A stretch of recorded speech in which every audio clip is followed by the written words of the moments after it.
قبر کے عذاب کا عبرتناک واقعہ۔ عبداللہ ابن عمر حج پر جا رہے تھے کہ ایک جگہ رات ہو گئی۔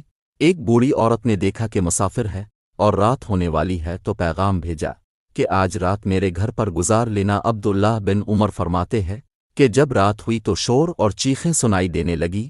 میں باہر نکلا کہ شاید بوڑھی ماں کا کسی کے ساتھ جھگڑا ہو گیا ہے۔ باہر جا کر دیکھا تو کچھ بھی نہیں تھا، صرف چیخیں سنائی دے رہے تھی۔ مجھے ساری رات نیند نہیں آئی۔ صبح نماز پڑھنے کے بعد میں ماں جی سے پوچھا کہ رات کو یہاں چیخیں سنائی دے رہے تھی، تو اس نے کہا کہ کیا سنائی دے رہا تھا؟ میں نے کہا کہ کوئی مشکیزے کا نام بار بار لے رہا تھا۔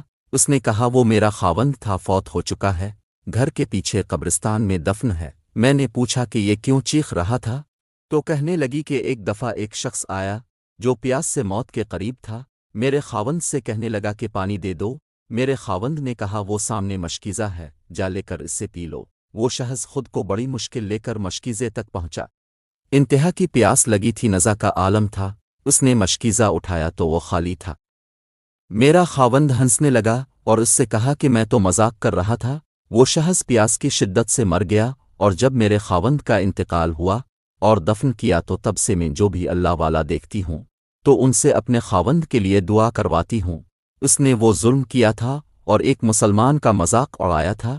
میرے بال سفید ہو گئے، لیکن اللہ کی قسم جب سے دفن کیا ہے تب سے لے کر آج تک اس کی قبر سے عذاب کی آوازیں آتی ہے۔ بھائیوں، اللہ اپنے بندے سے بے انتہا محبت کرتا ہے۔ جب کوئی کسی کو بے گناہ تکلیف دیتا ہے تو اللہ اس کا معاملہ اسی شخص کے سپرد کر دیتا ہے۔ دوسروں کی دل آزاری سے بچو، ورنہ قیامت کے دن آپ کے گلے کا پھندا بن کر آپ کو لٹکائے گا۔